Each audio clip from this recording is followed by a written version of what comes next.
Hola, buenas tardes, buenos días, depende. Bienvenidos de nuevo a una sesión del seminario Iberotech.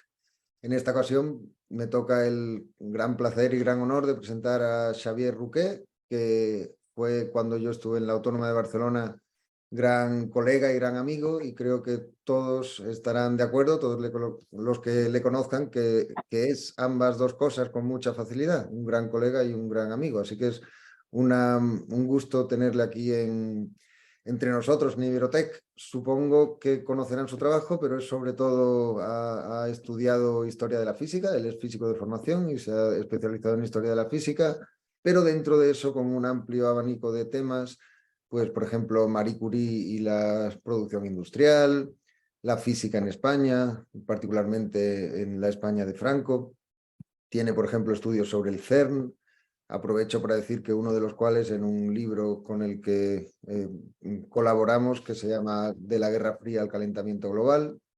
Tiene muchas otras publicaciones de gran interés y hoy de lo que nos va a hablar no es tanto de cultura marítima como solemos hacer en este seminario, pero sí es de la otra pata a la que nos dedicamos, que es el conocimiento tácito, todo ese tipo de cosas. Aunque él no lo va a hacer directamente, sino en torno a lo que es su interés principal dentro de un proyecto ya de varios años, que es la ciencia pequeña. Así que tenemos muchas ganas de escuchar qué es eso de la ciencia pequeña y esta pequeña historia de la ciencia pequeña. Cuando quieras, Xavi. Muchas gracias, Lino, y muchas gracias por la invitación para participar en vuestro seminario. Me alegro mucho de verte y de ver también a otros colegas y amigos, como señalabas en la introducción, aunque sea de este modo virtual. Y efectivamente, lo que quería presentaros hoy es un proyecto en curso sobre lo que en inglés se ha dado en llamar Small Science o Little Science, y que a efectos de este seminario traduciré como ciencia pequeña, aunque no hay, como tampoco hay, una traducción o una definición consensuada sobre este término, ¿no?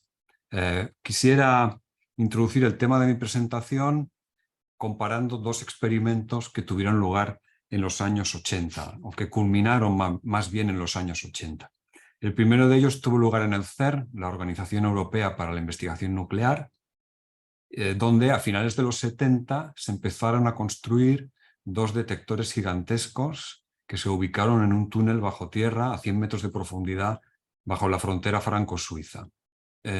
Estos dos detectores, UA1 por Underground Area 1 y UA2, estaban diseñados para intentar detectar las partículas mediadoras de la llamada interacción débil, los bosones W y Z. Y aquí tenéis simplemente unas imágenes de la construcción. Estamos muy familiarizados, creo, en general, con este tipo de instalaciones.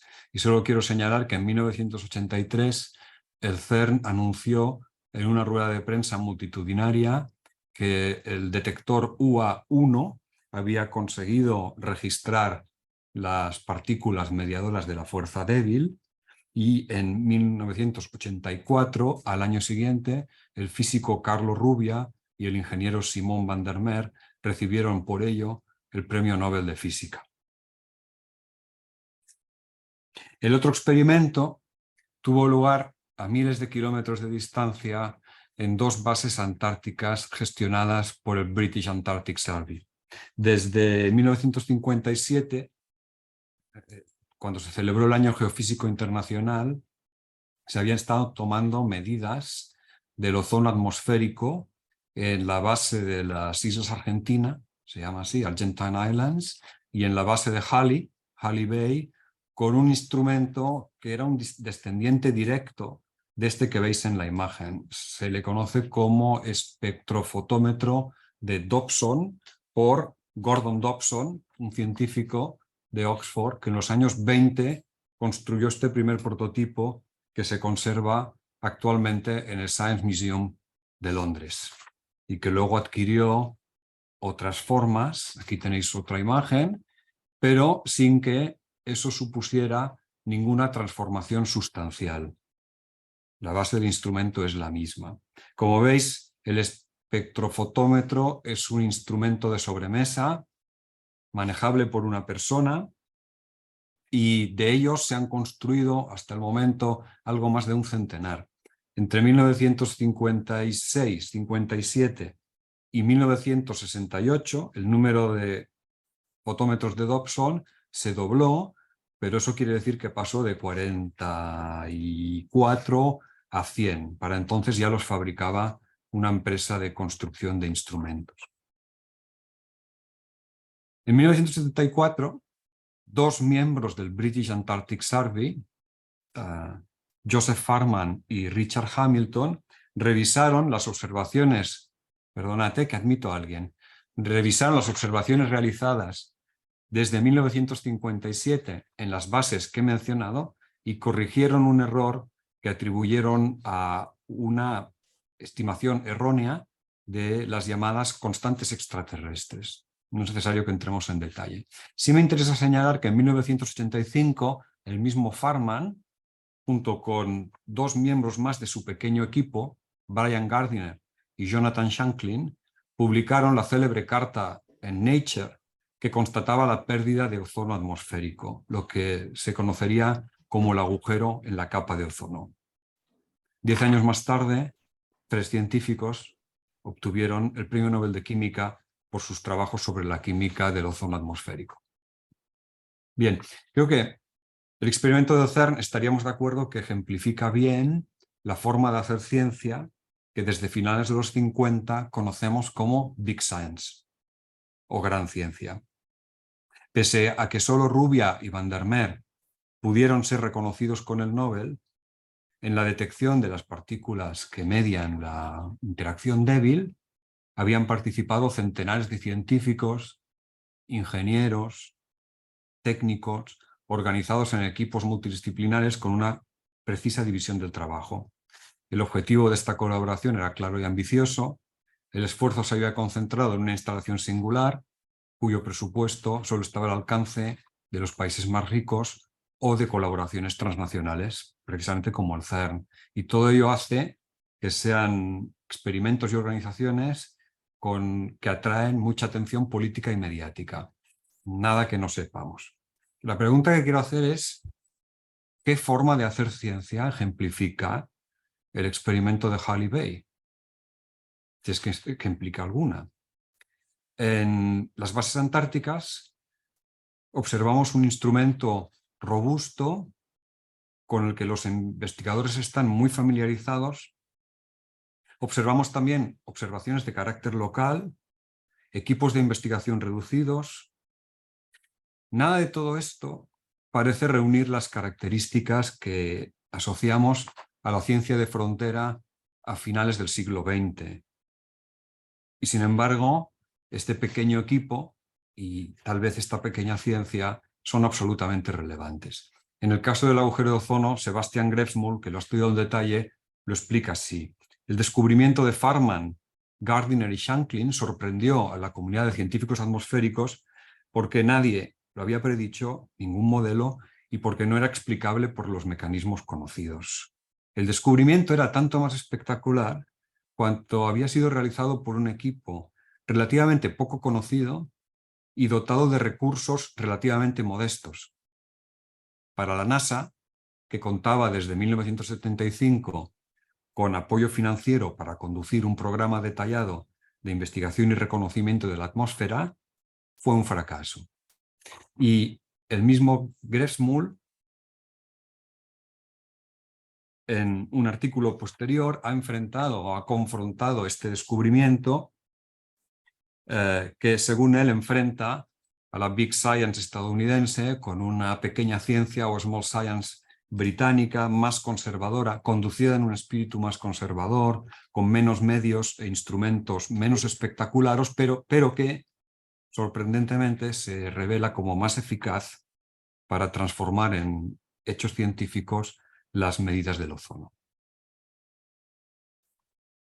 Dejadme añadir un último comentario sobre el grupo del ozono, y es que contrasta también con otros proyectos científicos contemporáneos por el uso del silencio. En un artículo aparecido en este volumen, Paul Merchant trata de el caso de Joseph Farman, a quien podríamos considerar el líder del equipo antártico, y describe a un científico poco visible, a quien estuvieron a punto de despedir, o de, por lo menos de cortar el financiamiento, porque producía pocos resultados, se prodigaba poco en publicaciones, y que al publicar la carta en Nature controló con mano de hierro no solo lo que se decía en los medios sobre el agujero de la capa de ozono, sino sobre todo también lo que no se decía. Y Merchant subraya cómo lo que él llama el silencio del ozono y el silencio de Farman estaban entrelazados en esa especie de falta de resultados por la que Farman fue muy criticado antes de conseguir este resultado espectacular. Claro, pese a su simultaneidad, ambas historias han tenido un recorrido muy distinto, ¿no? Los experimentos del CERN encajan de forma muy natural en un relato, creo que prevalente, tal vez hegemónico, sobre cómo se ha desarrollado la ciencia desde el fin de la Segunda Guerra Mundial, una gran ciencia que aparece en el seno de un régimen de saber en el que el Estado es un actor principal, también beneficiario de la investigación científica, y una gran ciencia que se hubiera originado en la Segunda Guerra Mundial y especialmente en el Proyecto Manhattan, aunque también eso ha sido criticado por autores como Alexei Kochevnikov, que apuntan a la importancia de la gran ciencia stalinista ya en los años 30 para comprender este fenómeno. Pero no me interesará tanto fijarme en los orígenes o en la historiografía de la gran ciencia, ahora hablaré un poco más de ella, sino, sobre todo, contrastar esa fortuna historiográfica con la de su contrapartida necesaria.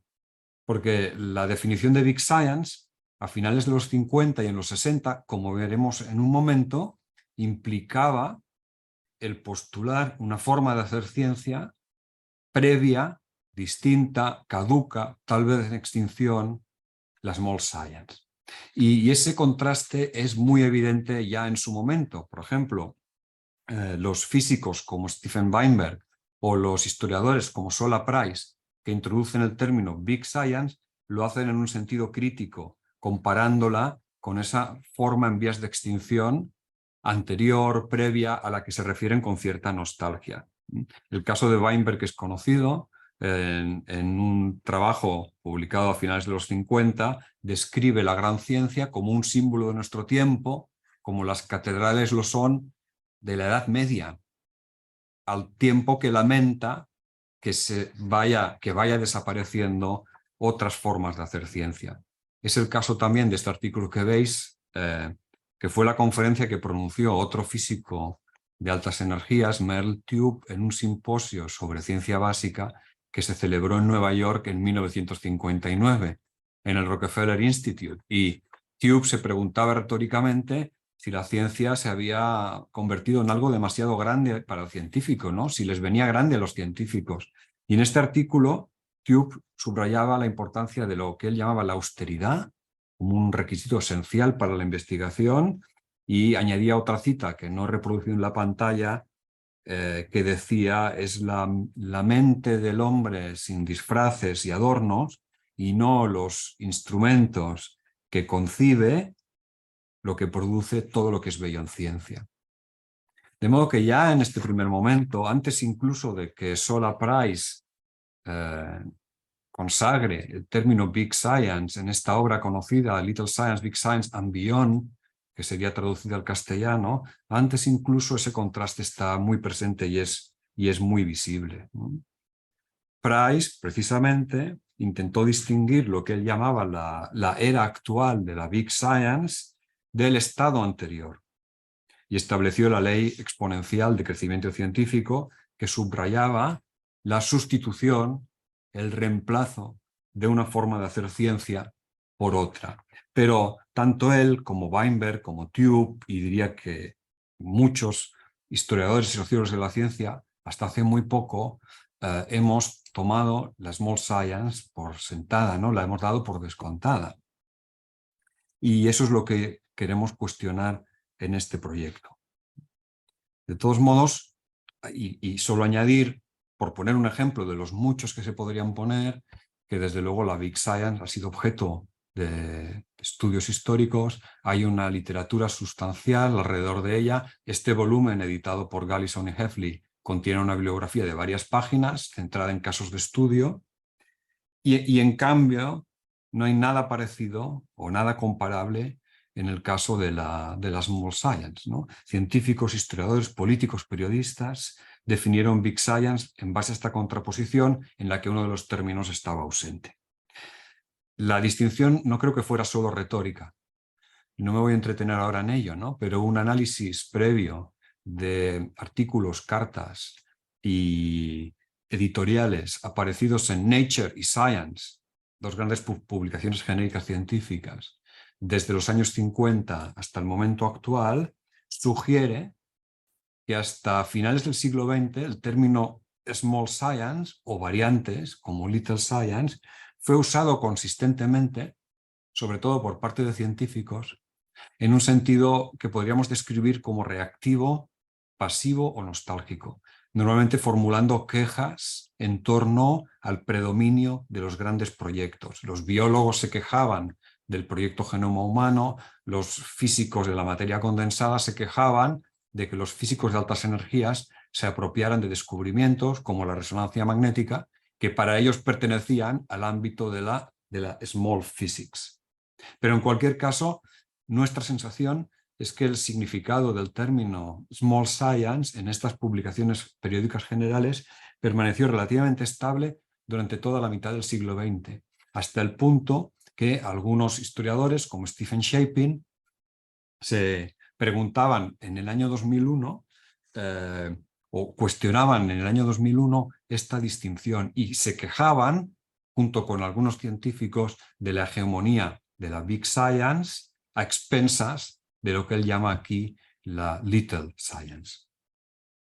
Para entonces, sin embargo, creo que empezaba a hacerse visible un renovado interés por otras formas de hacer ciencia, un interés que ya no fuera subsidiario o fuera remolque de lo que se había caracterizado hasta entonces como Big Science, sino que tuviera un sentido más, podríamos hacer un actual, proactivo y menos reactivo, ¿no?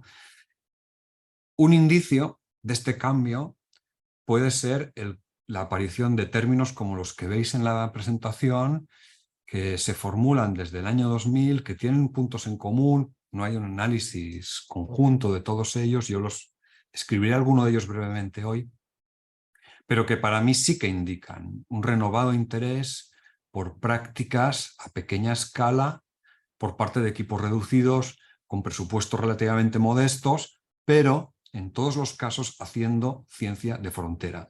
Y me gustaría subrayar este elemento, volveré sobre él al final.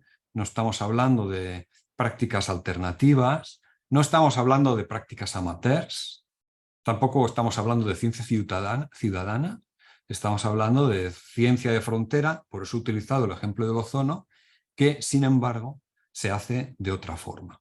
Los términos slow, frugal, minor, thrifty, groovy, garage, que Lino comentó en la invitación, o ruination, se han usado para describir aspectos de la práctica científica con el que creo que estáis familiarizados en vuestro proyecto, y ahí haré la conexión, y que generan para mí muchas cuestiones que me gustaría que comentemos.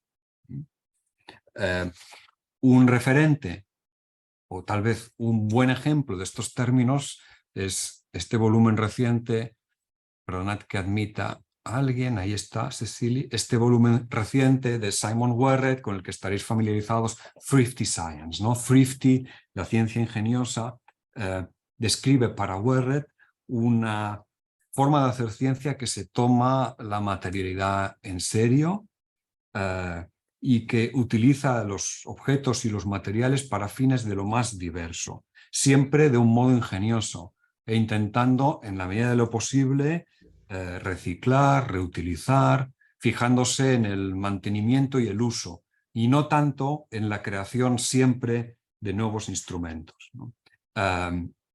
Wherret, al final de su libro, en las conclusiones, se pregunta por el sentido actual de estas prácticas y dice que mientras muchos creían a finales del siglo XX que el futuro de la ciencia sería grande, puede que a principios del XXI veamos también que el futuro puede ser pequeño, ¿no? Y me parece muy significativo que alguien que ha estado describiendo prácticas y conocimiento experiencial desde el siglo XVII hasta el XIX y que ha pasado muy por encima por el XX porque no es su objeto, introduzca esta distinción al final, ¿no? Y como él, otros autores y autoras han introducido términos análogos, ¿no? Me refería antes al de ciencia frugal.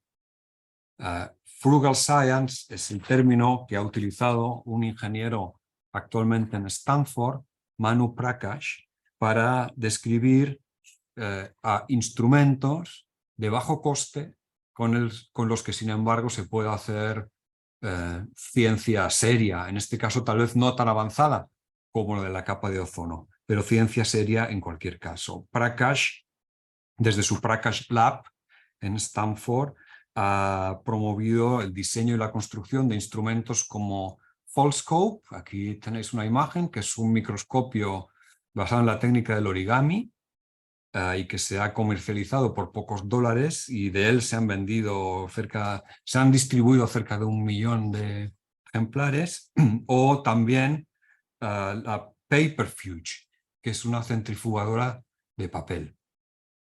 Lo que tienen en común estos instrumentos es que a través de eliminar la barrera del coste, lo que intentan es crear una base de usuarios más amplia, ¿no?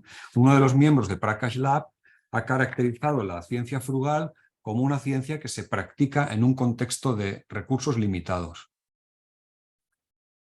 Y ha definido la innovación frugal en base a 3 términos, ¿no? Que son el rendimiento, la performance, el coste y la escalabilidad, ¿no? Y de forma característica, si en un orden de aproximación, un instrumento frugal debería tener una efectividad comparable a la de un instrumento convencional, un coste de 3 órdenes más bajo, o sea, costar 10 a la menos 3 menos, y poder ser escalable, distribuible, 3 órdenes de magnitud más. Ese es el margen, ¿no? Es decir, a cambio de la reducción de costes se pueden conseguir otras cosas. Es muy importante para mí subrayar que la frugalidad de estos instrumentos no implica que no sean los más adecuados en según qué contextos de investigación.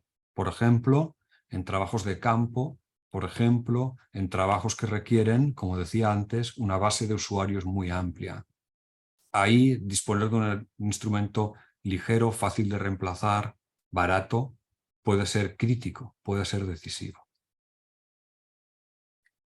La frugalidad, celebramos recientemente un workshop en el marco de nuestro proyecto, tuvo en el workshop un lugar destacado porque en historia de la tecnología es un concepto que se ha desplegado intensamente en los últimos años, ¿no? Y que se inscribe en una tradición secular. Recordad la austeridad de la que hablaba Tube en el artículo que he citado antes, ¿no? Pero la frugalidad o la austeridad, el reciclaje, el uso, aparecen también en la historia de la tecnología cuando se compara precisamente el uso con la innovación. Un autor destacado aquí que todos conoceréis es David Edgerton, que en The Shock of the Old se hacía eco de ello, ¿no? Hablando de su nuevo enfoque, nos decía que desplazaba la atención de lo nuevo a lo viejo, de lo grande a lo pequeño, que ahí es donde voy yo, de lo espectacular a lo mundano. Y luego añadía de lo masculino a lo femenino y de lo rico a lo pobre, ¿no? Bueno, ese tipo de dicotomías son con las que estamos familiarizados en historia de la tecnología, en historia de la economía y el pensamiento ecológico. Tienen que ver con, ¿no?, el desescalar, con el gastar menos, con el decrecimiento, diríamos hoy, pero ahí entronca con una historia en la que no quiero entrar hoy, clásicos como el Small is Beautiful de Schumacher en los años 70, el Think Little de Berry y, por qué no, los anuncios del escarabajo de Volkswagen, ¿no? Donde nos preguntábamos si ganabas demasiado para permitirte uno, ¿no? De modo que lo que quiero subrayar con estos ejemplos y otros que pondré ahora relacionados con la arquitectura es que tal vez lo que estamos planteando en el ámbito de la ciencia no sea tan nuevo y haya que explorar estas conexiones con otros ámbitos de conocimiento donde lo pequeño goza desde hace ya un tiempo de mayor atención, ¿no? Por poner un último ejemplo, en la historia de la arquitectura, los últimos galardonados con el Pritzker Prize, que viene a ser el Nobel de Arquitectura, han sido en el 2021 Lacaton y Basal, que han construido unos edificios fantásticos. El que veis a la derecha de la imagen, las dos imágenes de la derecha arriba, son edificios de los años 70 que iban a ser demolidos. Y para los que Lacaton y Basal desarrollaron un sistema con una especie de segunda piel que crea una galería, una terraza que deja entrar más luz y un espacio de ventilación, o también, ¿por qué no?, un espacio comunal. De modo que por una tercera parte de lo que habría costado de demoler y volver a levantar estos edificios, los edificios se pueden convertir, o se pueden actualizar, se pueden convertir en edificios útiles hoy, ¿no? Y es un ejemplo de su práctica. El último ganador del premio Pritzker es Dubedot-Quéré, que también se ha caracterizado por utilizar elementos tradicionales, actualizar la construcción tradicional, ¿no? Tenéis que pensar tan solo que en los años 80 y 90 ganaron el Pritzker arquitectos estrella como Richard Meier, Frank Gehry o Norman Rogers, ¿no? Norman Foster, perdón. Entonces, no es que eso sea especialmente indicativo, pero tal vez sí pueda señalar un cambio de orientación, un cambio de tendencia, ¿no? En la historia reciente de las ciencias ambientales, y eso me lleva a otro de los términos que para mí señalan este auge de la small science, Sebastián Ureta, un sociólogo chileno, ha discutido las prácticas científicas del Centro Nacional del Medio Ambiente en Chile y las ha descrito en términos de ruination science, ¿no? La ciencia hecha desde la ruina, ¿no? Los científicos del CENMA, el Centro Nacional del Medio Ambiente, se adherían a una especie de práctica alternativa científica que Sebastián describe como precaria, ciertamente, pero al mismo tiempo perfectamente adaptada para gestionar la impureza, la fragilidad y la dimensión ética de ese trabajo, ¿no? Y eso es lo que él llama ruination science, una ciencia hecha en las condiciones más precarias, pero que aún así intenta avanzar el conocimiento. Y en el paper que nos presentó en el workshop sobre Small Science, Sebastián Ureta habló aún de otras estrategias del mismo tipo, locales, modestas, pequeñas, que están intentando hacer frente a la crisis climática, no a partir de grandes esquemas, que sin duda son necesarios, sino también a partir de este otro tipo de práctica científica.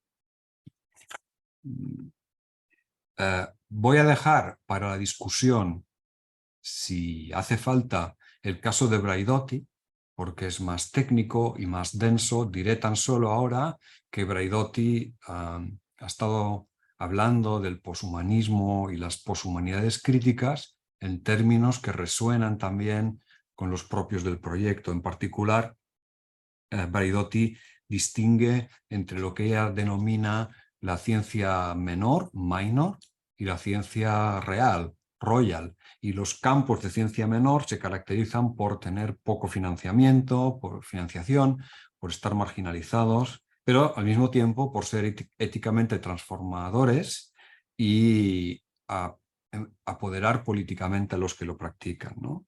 Y esta forma de ciencia o de conocimiento menor, minor, se contrapone en su trabajo con la ciencia royal, ¿no? Que es la ciencia que está bien implementada institucionalmente, bien financiada, sedentaria, con protocolos y, en sus palabras, compatible con los imperativos económicos del capitalismo avanzado. Esta es la distinción que hace Braidotti. No tenemos claro aún, me gustaría saber qué pensáis, tenéis alguna idea al respecto, cómo se vincula esto en detalle con el tipo de prácticas que estamos analizando en el proyecto. Pero me parece evidente que hay algún tipo de vinculación y por eso quería mencionarla.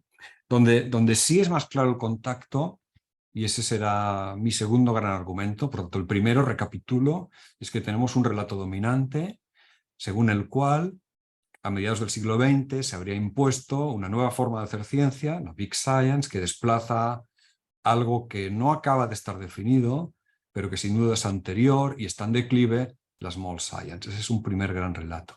Hay otro gran relato que conocéis muy bien, que ha rescatado las prácticas de artesanos, de científicos no profesionales, de amateurs, prácticas de todo tipo que hubieran contribuido muchísimo a la génesis de la ciencia moderna desde ámbitos que habían estado ignorados o marginalizados por la historiografía dominante hasta hace relativamente poco. Y aquí he puesto solo un ejemplo, las Mindful Hands, del libro editado por Robert Shaffer-Diar, pero podríamos poner más y seguro que en vuestro proyecto habéis tratado otros autores y vosotros mismos estáis contribuyendo activamente a esta historiografía. Me gusta cómo formulan los editores de este volumen esta, más que contraposición, esta interacción entre modos de hacer ciencia, ¿no? Las mindful hands, las manos que piensan, pero también las mentes manuales, ¿no? Las handy minds, y cómo ambos están implicados, cómo ambos tipos de trabajos están implicados en la investigación y la invención desde la época moderna, ¿no? Recientemente, Dominique Pestre, otro colega y amigo, al final de esta obra en tres volúmenes muy recomendable, aunque esté en francés, que es un obstáculo para algunos alumnos, pero muy recomendable, concluye, es una de las tesis finales, que es una tesis que resultará familiar, ¿no? De qué modo el saber hacer, el conocimiento artesanal, la producción de conocimiento, ha sido decisivo y sigue siéndolo para la creación y la transformación de la ciencia. Y añade que esto es especialmente cierto en el caso de la cultura de la precisión y de las culturas experimentales, ¿no? El segundo relato dominante al que quiero referirme a través de estos ejemplos es que tal vez esta tradición artesanal y experimental desaparece de la vista al ser asumida por la ciencia académica a finales del XIX. Es lo que parece sugerir Otto Sibum en este ensayo breve que apareció en Science hace unos años, ¿no? Donde Sibum se preguntaba por el destino de estos trabajadores manuales, de estos artesanos que tanto habían contribuido a la creación de instrumentos, a la acumulación de conocimiento desde la era moderna, ¿no? Y su tesis, expresada aquí brevemente, es que esa cultura artesanal de precisión experimental se incorpora al cauce de la ciencia académica y de algún modo desaparece de vista a causa de esa incorporación. Bien, yo lo que querría argumentar es que tal vez haya desaparecido de vista, pero no haya dejado de existir, y no solo subsumida en la ciencia académica. Es decir, querría proponer que algunas de esas prácticas de las que os ocupáis vosotros han seguido siendo relevantes en el siglo XX de una forma u otra, habiéndolas incorporado en buena medida científicos profesionales. Tal vez sea eso lo que las hace menos visibles. Cuando uno se fija, por poner un ejemplo, en el espectrofotómetro con el que empezaba la presentación, se da cuenta que algunas de sus características, la robustez y continuidad del instrumento, los detalles de su operación, tienen mucho en común con algunos de los aspectos con los que describimos instrumentos náuticos, instrumentos de observación astronómica, en la era anterior a la aparición de la ciencia profesional. Entonces, tal vez ahí lo que haya habido es un cierto cambio de sentido que nos gustaría o que me gustaría explorar en algo más de detalle, ¿no? En cualquier caso, la distinción entre ciencia grande y ciencia pequeña no siempre es tan nítida como sugieren mis dos ejemplos de la introducción, hay quien ha argumentado también que ambas formas de hacer ciencia conviven actualmente, se complementan. Por ejemplo, en el caso de los aceleradores de partículas, Olof Hallonsten se pregunta, por ejemplo, en qué medida un acelerador puede ser también un ejemplo de ciencia pequeña, y pone el caso, explica el caso de un laboratorio de luz sincrotrón en Suecia, que fue construido, dice él, step by step fashion, ¿no? Sin un presupuesto fijado de inicio y hasta el final. Lo llama un acelerador casero, homemade, ¿no? Y me interesa mucho esa dimensión, si queréis, casera, thrifty, de casos actuales. La imagen con la que ilustraba mi presentación corresponde, de hecho, a uno de estos aceleradores, un ciclotrón, no un sincrotrón, actualmente en funcionamiento en una universidad del norte de la India, pero que originalmente estaba en Rochester, Nueva York, y que de hecho es el acelerador, el sincrotrón más antiguo todavía en funcionamiento. ¿Y por qué está en la India y no en Estados Unidos? Pues porque cuando fue desmantelado, un físico indio que estaba trabajando allí preguntó qué iban a hacer con él, con el aparato, ¿no? Y le dijeron pues que lo iban a tirar, que era chatarra. Y preguntó si se lo podía llevar. Y le dijeron que sí. Y el film de Jan V. Falke, que ha estudiado la historia del proyecto nuclear indio, narra el traslado del ciclotrón de Rochester a la India, su puesta en funcionamiento, que costó 10 años, y sus usos actuales. Y esta es una forma de hacer ciencia con la que tal vez es menos visible, por pequeña, pero no por ello menos útil, porque este ciclotrón continúa formando físicos nucleares que luego harán carrera en otras instituciones, en la India o en otros países.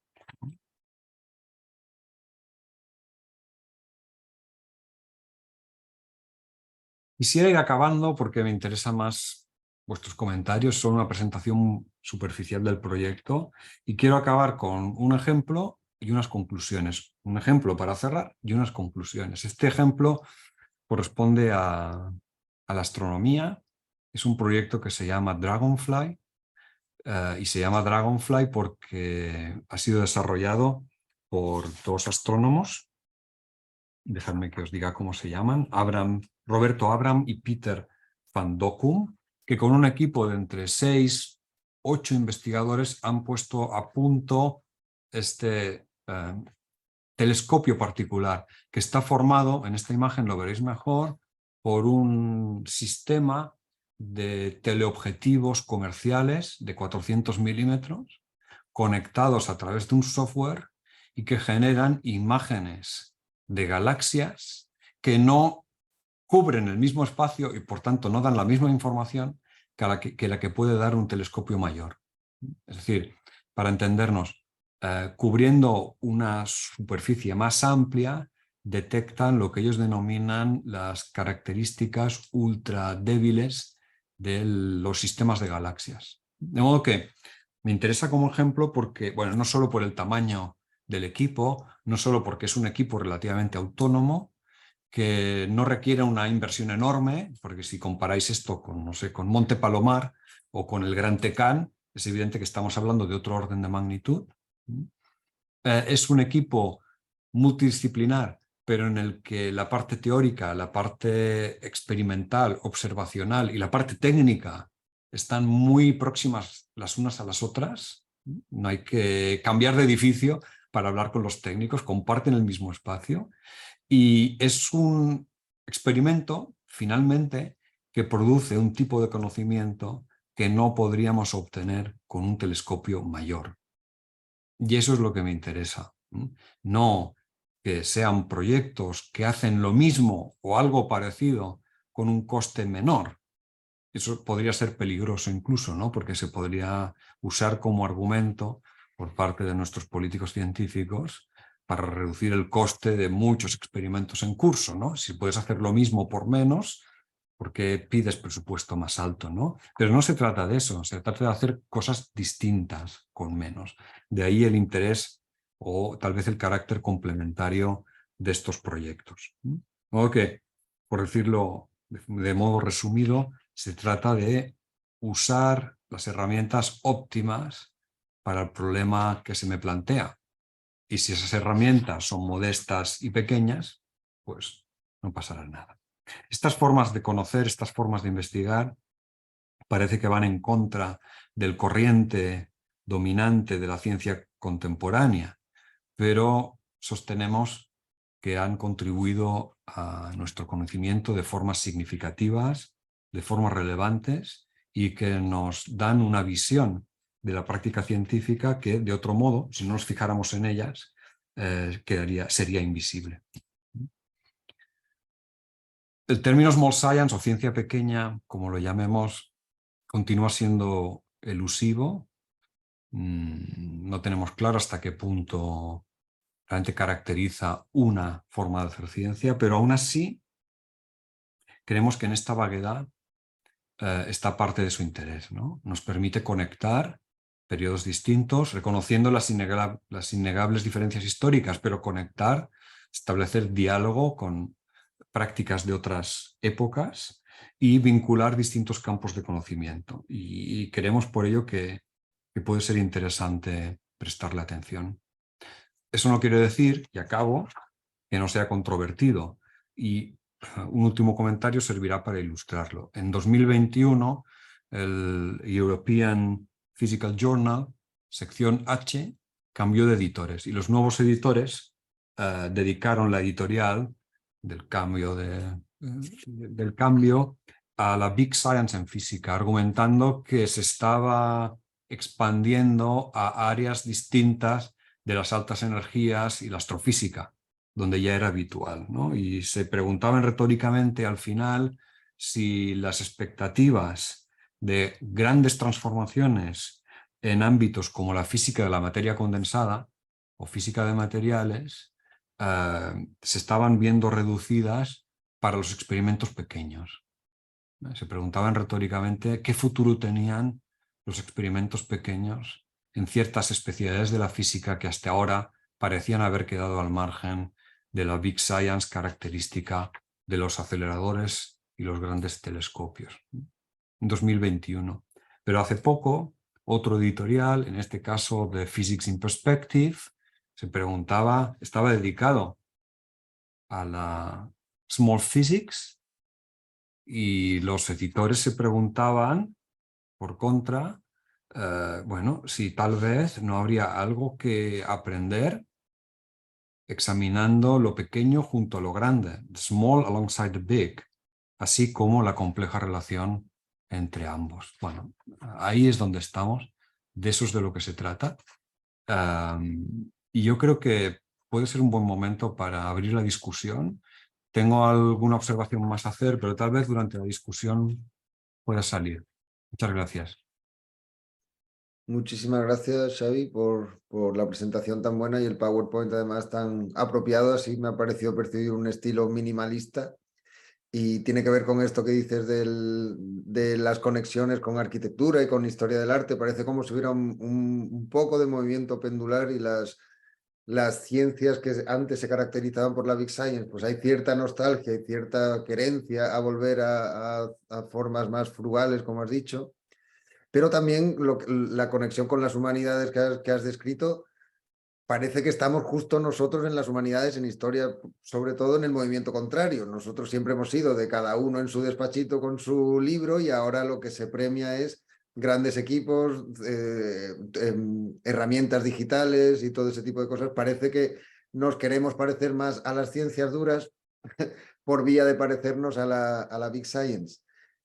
Hay una ciencia en humanidades, por utilizar estos términos así un poco vagos, pero es la arqueología, que viene de la tradición contraria, de los grandes equipos y los grandes métodos. Y ayer justo estaba yo hablando con un arqueólogo que reivindica la prospección de darse un paseo por el campo. O sea, en lugar no, a la vez, más bien, de los radars, de los lidars, de los instrumentos geoeléctricos, todo eso, pues dice, coges a 10, te das un paseo por una zona y aprendes cosas que no aprendes con lo otro. Es un poco lo que tú decías de las galaxias, pues si quieres en vez de cubrir un yacimiento concreto con una excavación muy particular, quieres cubrir un territorio grande, pues es mejor darse un paseo, simplemente ir anotando con una libreta. Total, que es muy interesante este movimiento pendular y espero que haya preguntas muy buenas, así que adelante.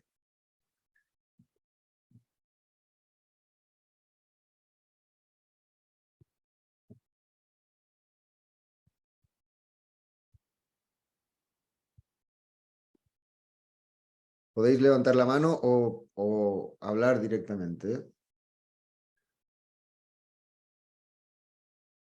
Sí, Antonio García Belmar. Si pudieras poner la cámara mejor y si no, pues no hace falta. Perfecto. Está Hola, hecho polvo, nada, nos lo ha dicho antes. sí, me he levantado para este momento. Nada, gracias Xavi por esta presentación. Es siempre un placer escuchar los trabajos que hacéis y el modo en que los presentas. Bueno, es una pregunta también para romper el hielo y abrir la discusión, que veo que estaba ahí como un poco atascada.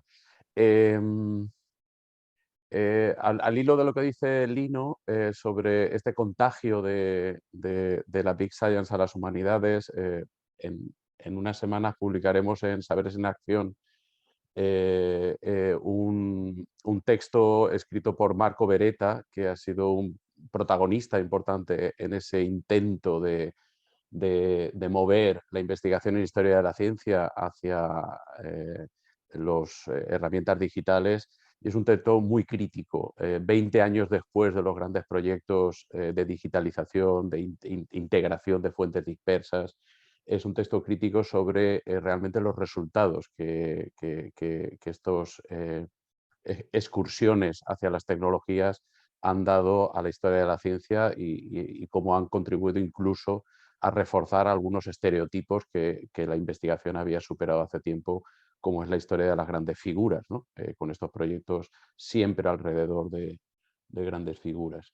Pero bueno, esto es por hacer publicidad de ese Saberes en Acción, en donde muchos habéis colaborado y creo que ese texto puede ser interesante también en este contexto, como desde la historia de la ciencia se reflexiona sobre esas grandes tecnologías aplicadas a la investigación en historia de la ciencia.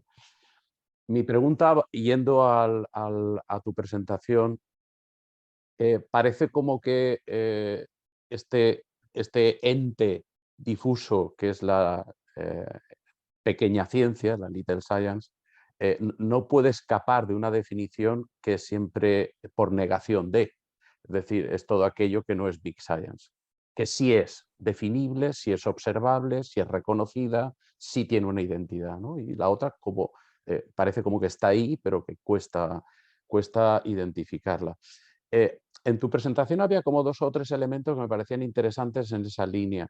A lo mejor lo relevante no es tanto definir sus características, sino observar cómo sus practicantes, las personas que la practican, la definen, la presentan, le conceden una identidad, si es que lo hacen.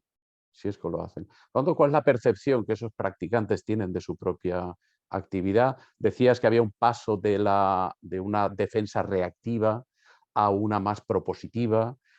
No sé si hay una consciencia de estar haciendo un tipo de ciencia que reúne unas características comunes, si hay una identidad de la little science desde la perspectiva de quienes la practican, ¿no? Y en ese punto lo conectaría con 2 cosas.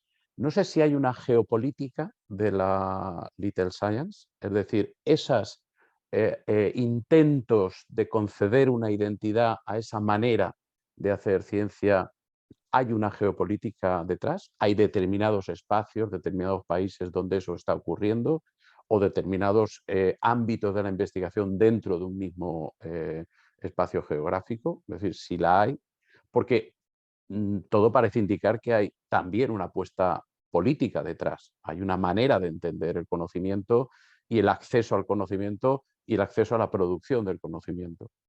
Y en esta línea de los accesos, no sé si uno de los contextos donde hay que entender esta especie de vuelta a o reivindicación de lo que nunca desapareció o nunca, si uno de los contextos es también los movimientos que hay en la reivindicación del acceso a los resultados de la investigación y el movimiento Open Access o Open Science y la desprivatización de la circulación del conocimiento. Por lo tanto, identidad de esa forma de ciencia sin una definición precisa y esa lectura geopolítica y ese contexto del Open Access o el conocimiento abierto como un espacio donde entender esos movimientos políticos desde la actividad científica. Gracias, Tony. Claro, ya he hecho bien acabar un poco antes porque es lo que me temía, ¿no? Planteas muchas cuestiones, varias cuestiones muy relevantes, ¿no? Empiezo por la conciencia. Yo creo que hay una conciencia creciente de que el sentido de estas prácticas no es simplemente subsidiario del de una gran ciencia, ¿no? Sino que tiene un sentido propio. Y yo creo que el ejemplo de la arquitectura funciona bien ahí. Sé que estoy hablando de otro ámbito, ¿no? Pero funciona bien. Es decir, aquí no se trata de hacer de otra manera lo que, no sé, ya hacía Gehry. Se trata de otra forma de arquitectura. Y eso enlaza con la idea de la geopolítica. Evidentemente hay una geopolítica y una política posible de las small science, pero no está organizada y tal vez eso también sea una característica, ¿no? No hay una dirección, no hay un sentido predeterminado. Lo que hay son iniciativas dispersas, ¿no? Que pueden reconocerse mutuamente como iniciativas modestas, sin que yo presuponga ningún tipo de virtud moral o ética en esa modestia, en esa frugalidad o en esa austeridad. Porque si lo vinculamos con la dimensión moral y ética, tal vez perdamos de vista que son formas eficaces. Y a mí me gusta poner énfasis en la eficacia y en el carácter óptimo de las soluciones pequeñas, ¿no? Y no se trata solo de que nos gusten más o tranquilicen nuestra conciencia, sino de que son realmente efectivas. Ese es un primer comentario. En relación con la desprivatización, tengo que decir, y eso subraya el carácter no necesariamente virtuoso de la small science, algo de lo que quisiera huir.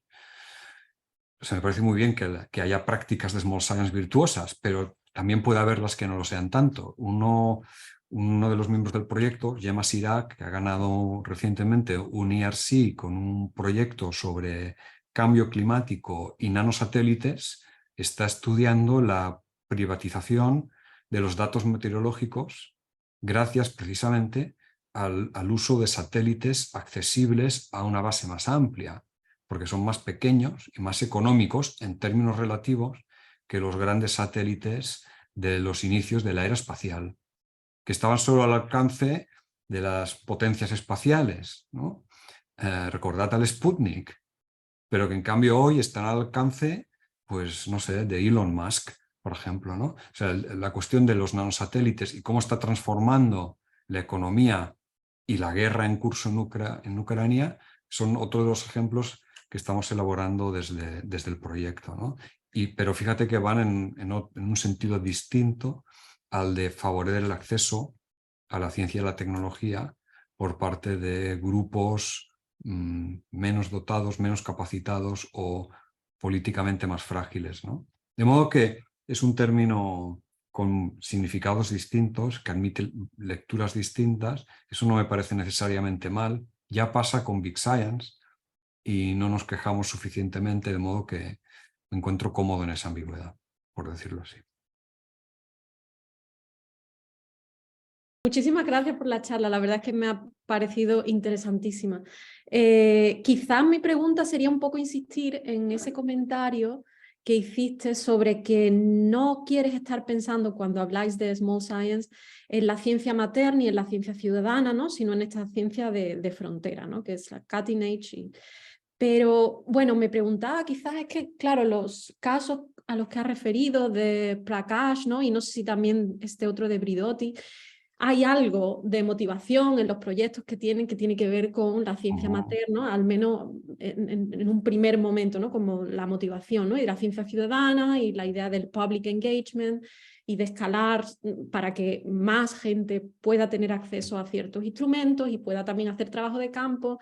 Entonces, bueno, me preguntaba si esta distinción tajante con ciencia mater y ciencia ciudadana es algo importante en lo que queréis insistir en el proyecto o realmente podéis ver cómo, aunque no se trate solo de conseguir cosas al mismo coste, ¿no? A pequeña escala, pero sí que este elemento de ciencia mater y ciencia ciudadana sí que pueden en algunos casos jugar un papel importante.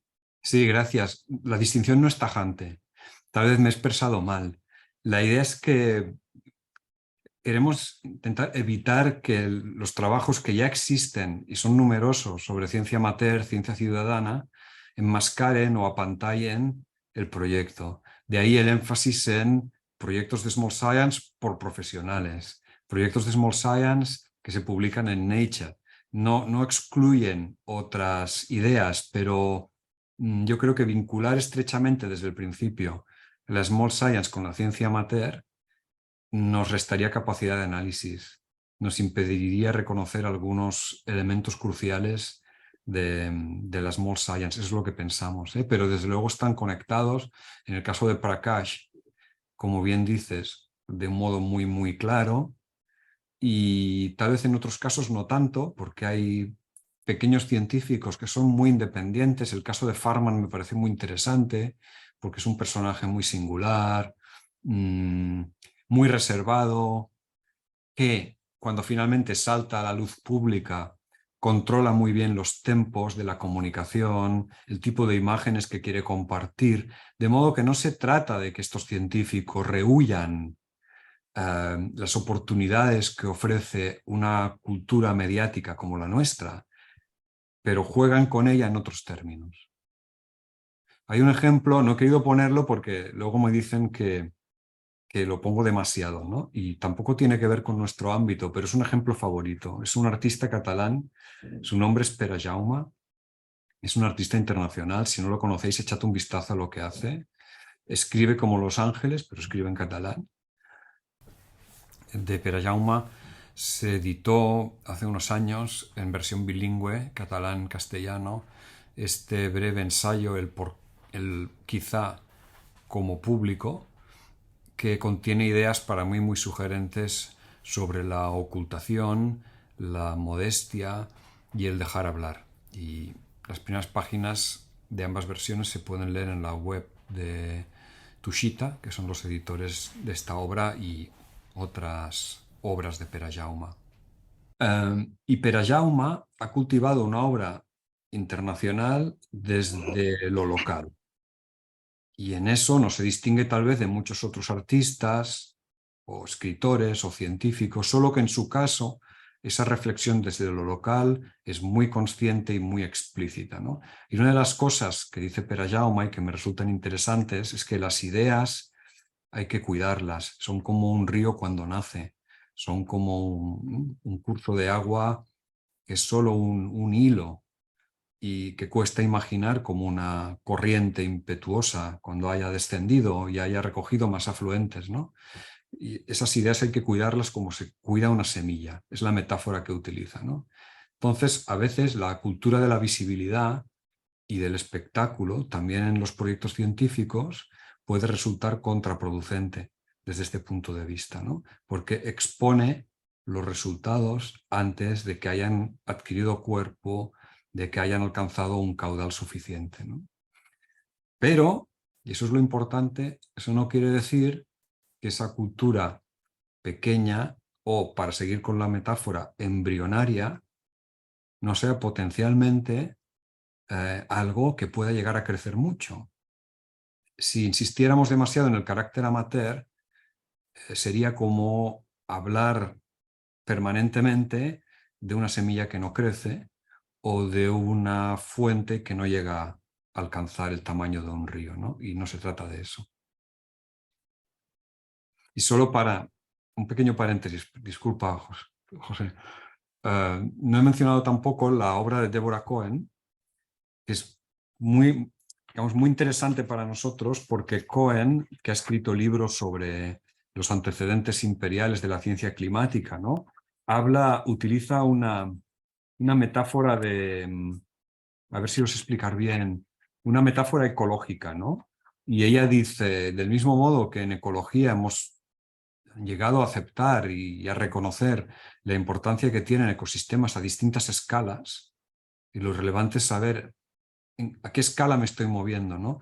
Pero fenómenos que se producen a una escala reducida pueden tener un impacto a gran escala, a una escala macro, pues del mismo modo no habría que escoger entre un modo de hacer ciencia u otra, sino reconocer su interpenetración, por decirlo así. Pero en fin, no quiero hablar más. Pepe, por favor. Sí, bueno, primero que nada, darte las gracias por la charla, que me ha resultado interesantísima también, y enhorabuena por el proyecto, que me parece eso, muy, muy interesante. Hay muchas cosas que para mí son nuevas, pero hay algunas cosas. Quería plantear una cuestión que a veces le he dado vuelta pensando en el contraste precisamente entre la forma de trabajar y experimentar en siglos XIX y anteriores y las formas actuales, ¿no? Y es la posibilidad de que estas distintas, este distinto régimen de trabajo, ¿no? De trabajar a lo grande o trabajar a lo pequeño, podría tener también implicaciones epistemológicas incluso. A ver, se me ocurre plantearlo de la siguiente manera. Sospecho, puedo estar equivocado, a lo mejor simplemente me tienes que decir que estoy equivocado, pero sospecho que descubrimientos del tipo del de Röntgen, donde lo inesperado que pueda suceder en un laboratorio y la exploración de múltiples derivadas, ¿no?, que puedan surgir por ahí, pues ese tipo de descubrimientos en un lugar como el CERN parece prácticamente imposible que aparezcan, porque justamente ante las enormes avalanchas de datos que tienen que manejar, pues está todo muy predeterminado para solo prestar atención a ciertas cosas, ¿no? Bueno, tú sabes bastante más que yo de esto. Y no sé si con eso basta ya para plantear la pregunta, pero la cuestión es si podríamos incluso tener, pues eso, estar trabajando con distintas posibilidades a nivel incluso epistemológico, afectando al tipo de conocimiento que podríamos generar. Sí, es muy probable que sea así, pero para mí eso plantea otro problema, y es que en mi trabajo anterior sobre lo que, sin llamarlo así, considerábamos ciencia pequeña anterior a la Big Science de los aceleradores de partículas, y eso incluiría a Röntgen y a Curie y buena parte de la teoría cuántica.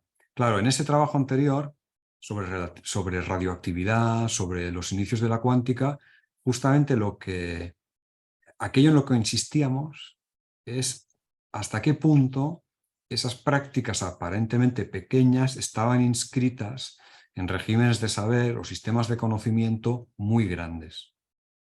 Y no he hablado de ello hoy para no complicarlo más, pero algunos de los ejemplos que manejamos, voy a poner solo un ejemplo, ¿no? Y es el caso de Newton, a quien hemos representado como un científico recluido que apenas se mueve de Cambridge, solo para luego irse a Londres, que lo más que navegó fue remontar el Támesis desde Londres hasta Hampton Court, ¿no?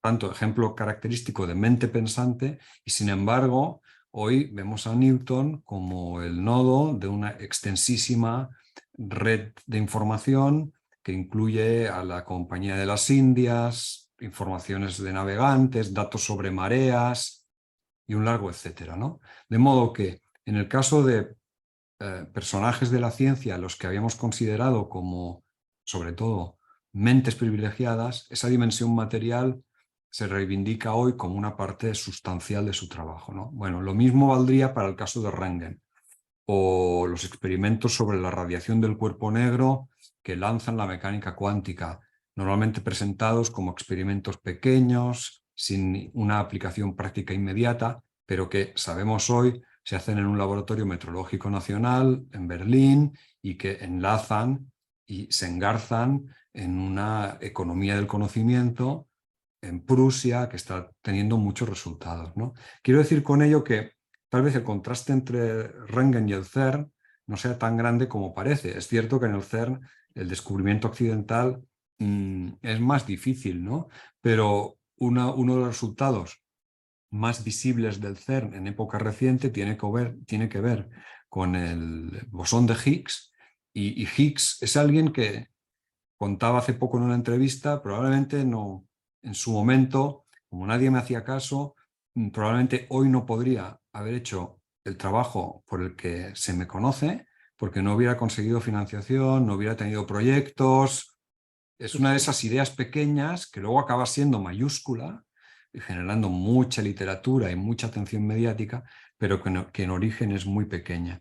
De modo que, no sé, pensaré lo de las implicaciones epistemológicas, que sin duda están ahí, pero probablemente no tan marcadas desde un punto de vista cronológico, un antes y un después, sino de un modo más complejo, más sincrónico. No sé si me explico. Muy bien, pues Antonio primero y Nuria después, si os parece. Sí, bueno, yo me quiero sumar a los agradecimientos. A ver, me ha parecido una charla fantástica y muy iluminadora. Me resistí a participar porque no sé nada de ciencia contemporánea y además porque me explico mucho peor que tú. Lo he podido comprobar ahora mismo, ¿no? Mi pregunta es más un comentario, y es que, bueno, los que estamos haciendo ciencia moderna y nos interesa mucho esto de la epistemología artesanal, los artesanos, tenemos alguna dificultad con salir o ir más allá del siglo XVIII, es decir, seguir hablando de artesanos, ¿no? en el XIX, incluso en el siglo XX, ¿no? Y sin embargo, tú has ofrecido aquí un paraguas, este de la Little Science, que me parece que es muy interesante, ¿no? Todas estas características que dabas de slow, frugal, en fin, ruination, creo que se adaptan bien a lo artesanal, ¿no? Y mi pregunta va un poco por ahí. Es una pregunta doble. Por un lado, ¿cómo podemos identificar exactamente un proyecto de Little Science sin necesidad de compararlo solo con la Big Science? ¿Qué pasa con lo que tiene más cerca, ¿no? Con toda la ciencia intermedia entre la Big y la Little? Yo creo que ahí está una de las dificultades, ¿no? O para mí, que no soy un especialista en ciencia contemporánea, tendría dificultades para decirle a los alumnos o para hacerles la distinción entre, bueno, esto es Big Science y esto es Little Science, ¿no? Pero esta Little Science, ¿cómo se distingue de todo lo que está? Que además es gran parte de la ciencia, me da la impresión a mí. Ni es little, ni es pequeña, ni es grande, es todo lo demás, ¿no? Y luego, bueno, lo artesanal, ¿no? Con esa ciencia pequeña. ¿Lo artesanal es ciencia pequeña o la ciencia pequeña es artesanal? Porque el tema de la escala me interesa muchísimo, ¿no? Los que estamos trabajando en esto en este momento, en el marco del proyecto, estamos obsesionados con situar lo artesanal a una escala que decimos que tradicionalmente, de la que tradicionalmente se les ha excluido, ¿no? Que es la ciencia moderna, ¿no? Es decir, entonces intentamos colocarlo, el trabajo de lo artesanal, a escalas muy grandes, como por ejemplo escalas imperiales, para justificar su influencia, ¿no? Entonces, de ahí otra vez la pregunta, ¿no? Lo artesanal es ciencia pequeña, la ciencia, porque estoy viendo una relación constante, pero no sé si situar lo artesanal dentro de lo pequeño o al revés, ¿no? Entiendo la dificultad, sé que es una pregunta difícil porque es más un comentario, me has hecho pensar mucho y bueno, tengo aquí miles de comentarios. Y no sé pues, si puedes pensar algo más sobre este asunto en relación Yo a creo esto. que un problema con lo artesanal es que tendemos a vincularlo a categorías socioprofesionales. Entonces, una forma de traer lo artesanal al periodo contemporáneo es romper ese vínculo. Por ejemplo, en el caso de Farman, tampoco lo he comentado, él explica cómo con frecuencia resulta más práctico para él tomar las observaciones por su cuenta que tener un ayudante. Porque si tiene un ayudante, tiene que contarle cómo va el espectrofotómetro, entonces pierde mucho tiempo. Claro, eso para mí es una característica propia de lo artesanal, ¿no? La familiaridad, el dominio del instrumento y la dificultad para transmitir ese conocimiento. Solo que en este caso la encontramos en un entorno profesionalizado. Otra característica que podría vincular un mundo y otro tiene que ver con los tiempos de la investigación, el tempo, ¿no? Mi padre era encuadernador, por ejemplo. Yo había trabajado con él y le había visto trabajar.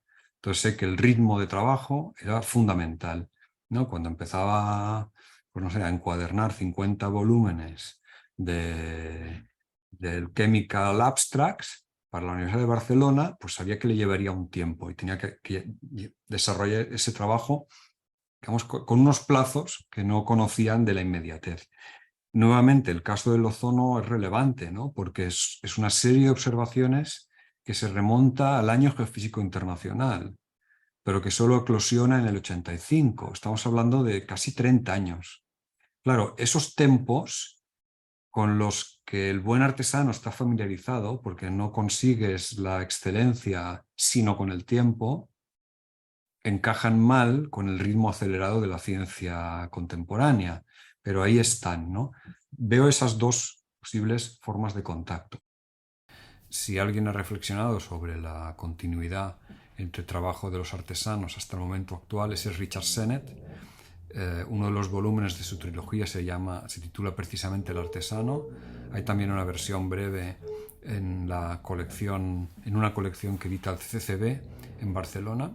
Y para no alargarme mucho más, y volviendo sobre la cuestión de la identificación de las prácticas pequeñas, yo creo que hay, entre otras, dos características claves. Una es la relativa, y tengo que usar el adjetivo relativa, autonomía de estos equipos. Ningún equipo es plenamente autónomo hoy en día, ¿no? Y todos sabemos que las redes que conectan a un grupo de investigación con otros grupos en su mismo ámbito de conocimiento y con las entidades que financian la investigación y con la sociedad, etc., son múltiples y diversas, ¿no? Pero relativa autonomía en el sentido de que el grupo puede definir sus objetivos de trabajo, sus metodologías, sin estar tan pendiente, porque tiene que estarlo, pero sin estar tan pendiente de la aprobación de presupuestos o de las directrices que marque, pues no sé, la Comisión Europea o la National Science Foundation. Ese es uno, relativa autonomía. Y va de la mano con el contacto, la proximidad entre los miembros del equipo. Hablando con equipos pequeños, una de las cosas que destacan más es la facilidad con la que pueden compartir especialidades o conocimiento experto de naturaleza distinta, ¿no? Para entendernos, la facilidad con la que alguien que es especialista en la dimensión teórica de un problema y alguien que en cambio domina la parte práctica o experimental pueden relacionarse incluso día a día durante el curso del proyecto, ¿no? Eso es algo que también subrayan, ¿no? Por tanto, relativa autonomía, contacto más próximo, pero luego hay todas las diferencias que ya reconocéis con el conocimiento experiencial de otras épocas y de ahí el proyecto, ¿no? Para intentar aclarar esas similitudes y diferencias. Nuria, por favor, sí. Hola, muchas Hola. gracias por la charla, me ha gustado mucho. Y quería preguntar acerca de si en vuestro proyecto habéis podido ver alguna relación entre esta distinción de Big Science y Small Science con el prestigio intelectual. O sea, me interesa bastante el tema de las culturas disciplinares y qué tipos de disciplina traen qué tipos de investigadores o de perfiles sociales a cada tipo de disciplina, basado en que hay ciertas disciplinas que tienen como más prestigio intelectual que otras. Y muchas veces las que tienen más prestigio intelectual quizás están más relacionadas con proyectos de Big Science, como pues, la física de partículas.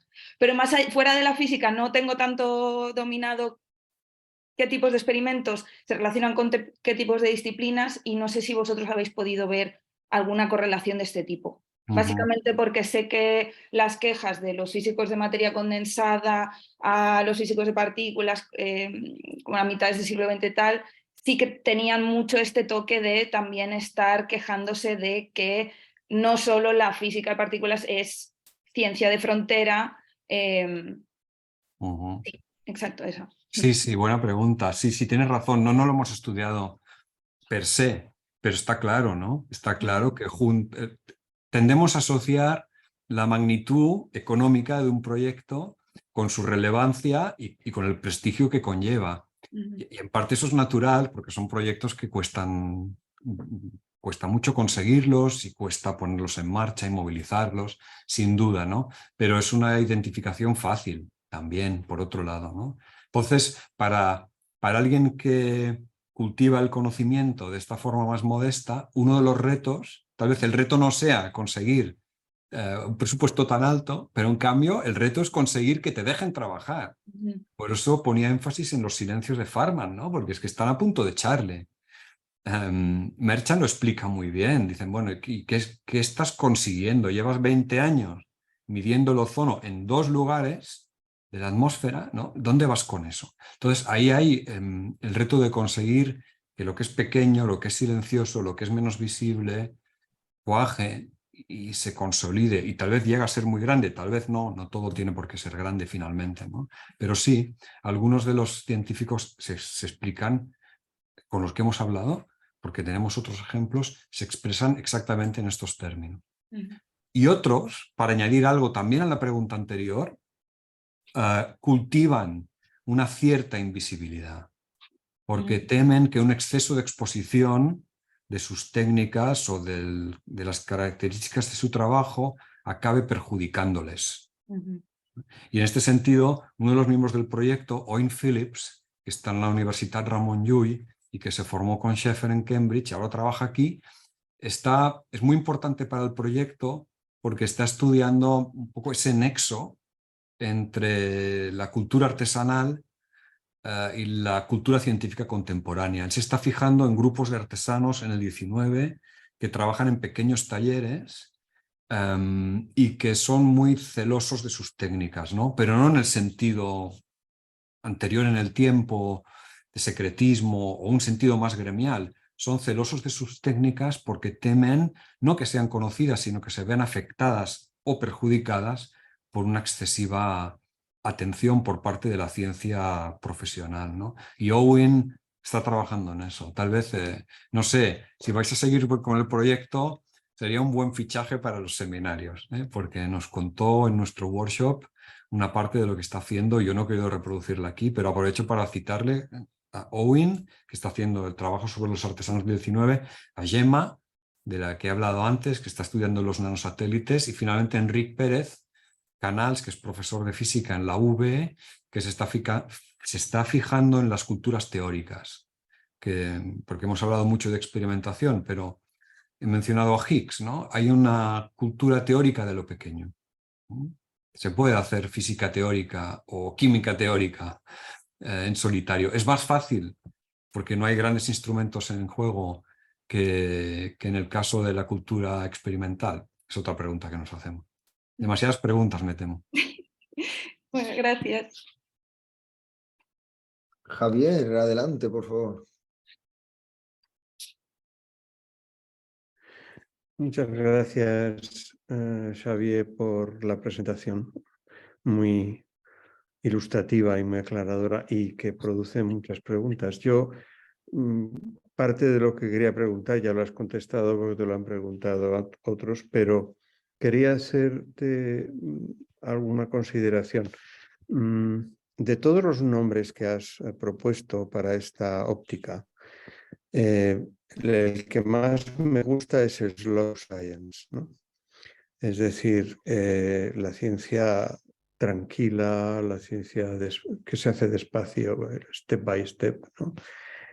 También otro que me ha resultado interesante, que no has mencionado, pero de una forma marginal se puede sacar, es la ciencia reciclada, ¿no? La ciencia que usa lo que otros tiran, ¿no?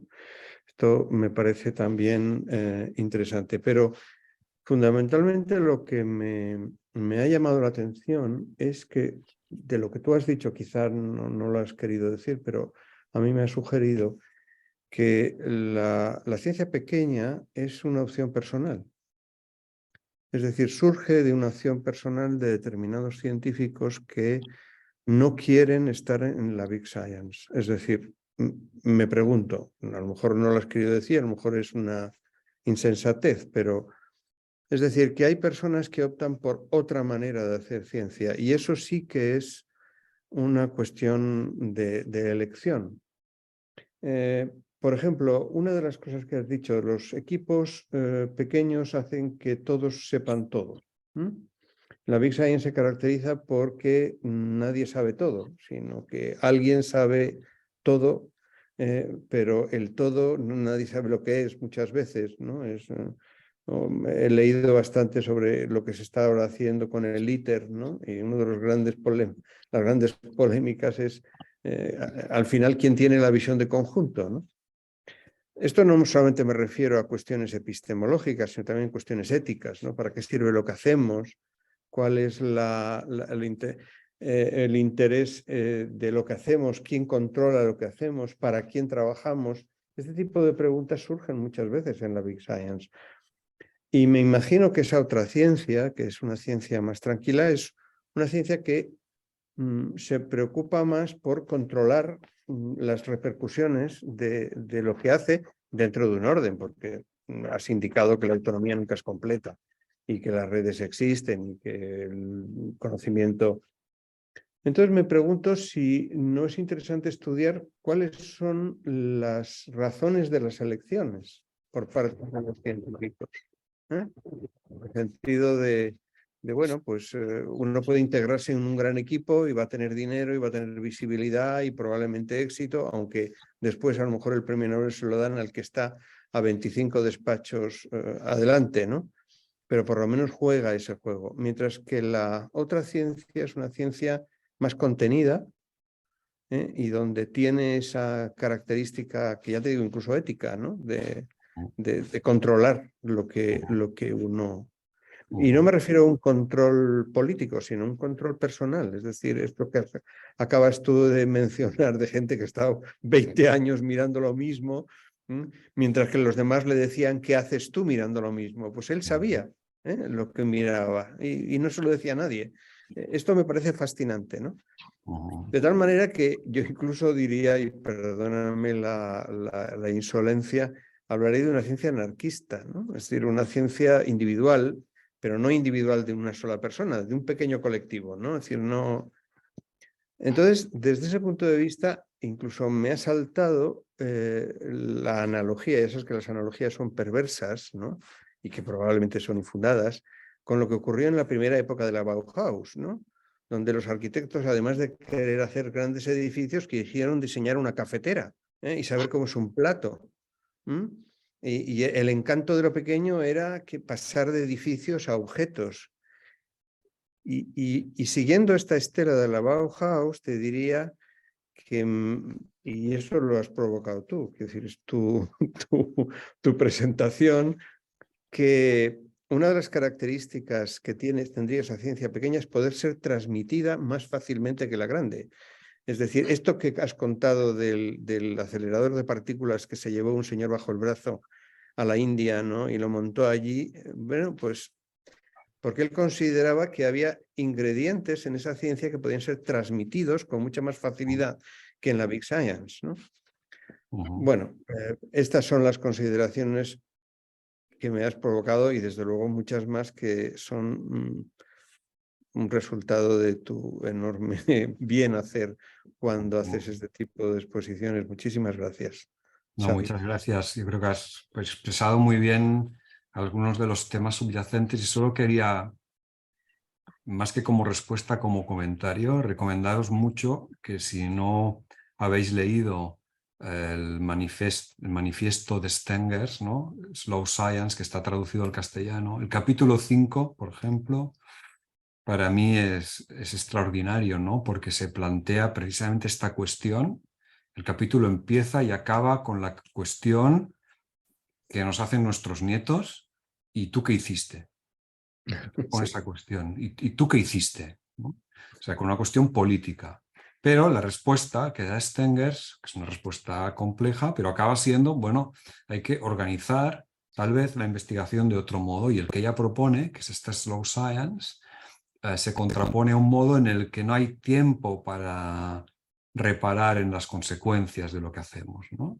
Porque el curso de la ciencia nos arrastra y el de la tecnología también. Entonces, slow no es solo una forma tranquila, es una forma reflexiva de utilizar las herramientas, ¿no? Y Stengers pone el ejemplo de una artesana que no solo debe conocer sus herramientas bien y saber usarlas, sino también saber para qué sirven y para qué no sirven.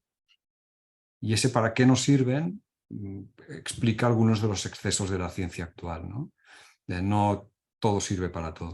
Entonces, bueno, ese capítulo para mí es muy inspirador y recoge algunas de las ideas que estabas dando. Y ciertamente es una opción personal, pero claro, eso no la convierte, eso hace que sea también política. Y algunos de estos científicos son muy conscientes de que esa forma de hacer tiene implicaciones para la educación científica, para la comunicación, para las políticas científicas. Implicaciones que todavía tenemos que articular, pero que están ahí. Muchísimas gracias. Gracias a ti. Pues Mariano, la que yo creo que será la última pregunta. No sé si hay una en el chat, que no lo controlo tanto, pero... No. Bueno, hay una, sí. Una que acaban de poner. Vale. No, pero te la adelante. mandarán por correo. Ah, vale, gracias. Sí, lo veo ahora. Es que no estaba viendo el chat. Adelante. Bueno, muchas gracias. No soy ni de lejos experto en la materia, pero me fascina esta discusión, me pareció fantástica. Y tengo, digamos, una pregunta muy sencilla, muy tonta quizás. Digamos, cruzando los dos ejes de los que tú hablabas, Javier, respecto a la Big Science y la Small Science, cruzándose con el tema de los artesanos. A mí me da un poco la sensación de que el artesano de cierta manera es como el científico de lo cotidiano, ¿no? El que está actuando en la vida cotidiana. Y la pregunta va un poco en el sentido de justamente si en este análisis o cómo en este análisis han conectado con la vida cotidiana, digamos la parte económica, más allá de que un proyecto de Big Science obviamente significa un esfuerzo económico gigante que solo algunos estados se pueden dar el lujo, más allá del costo propiamente hablando del experimento, de la experimentación, la investigación misma, la conexión con la vida cotidiana tiene que ver con la economía, con los proyectos que tienen que ver no necesariamente con ciencia per se o exclusivamente, sino que tienen que ver también con pretensiones económicas. Elon Musk es un buen ejemplo quizás. No sé si esa relación la han estudiado y si a través de ella uno puede entender un poco más esa especie de combate o sinergia entre la Big y la Small, entre el científico puro y el artesano, entre la cosa fantástica y la vida cotidiana. Sí, esa conexión está ahí, pero no queremos enfatizarla para que no parezca que esa es la característica definitoria. Es decir, lo cotidiano no tendría por qué ser lo propio de lo pequeño. Es una de sus dimensiones, pero no tiene por qué ser la más característica. Hay algunos trabajos que también recomiendo de mi colega Jaume Valentines. Él ha trabajado sobre tecnologías nucleares pequeñas, ¿no? Y sobre cómo los movimientos de protesta y contestación nuclear adoptan formas de contestación alternativas como los cómics, los fanzines, las canciones, el rock, ¿no? Que parece que puedan ofrecer muy poca resistencia a la gran propaganda institucional, pero que en cambio se revelan como muy efectivas, ¿no? Es uno de los trabajos que también nos inspira. Y desde luego lo que dices conecta muy bien con una tradición reciente.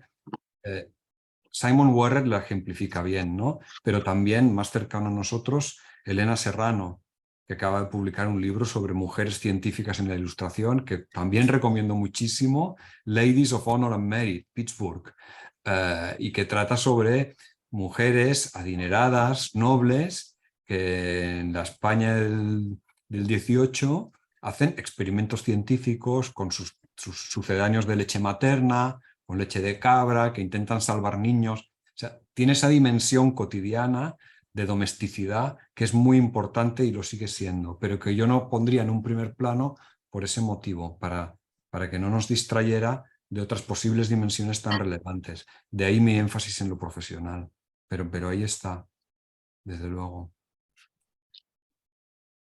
Muy bien, Xavi, pues yo creo que no vamos a abusar más de ti. Te No, dejamos. muchísimas gracias. Bueno, me ha parecido increíble, he tomado nota de todo, me habéis dado mucho trabajo, pero me ha resultado súper estimulante. Muchísimas gracias a todos y a todas. Gracias a ti por lo que decíamos antes, que es un modo de traer las cosas de las que hablamos a una época mucho más reciente, y eso pues es una cosa que interesa a muchos los de Iberotech, y esperemos que a muchos de los que escuchen esta conferencia y lean tus trabajos. Así que hasta la próxima y un saludo. Muchas gracias a todos y Muchas gracias. a la próxima.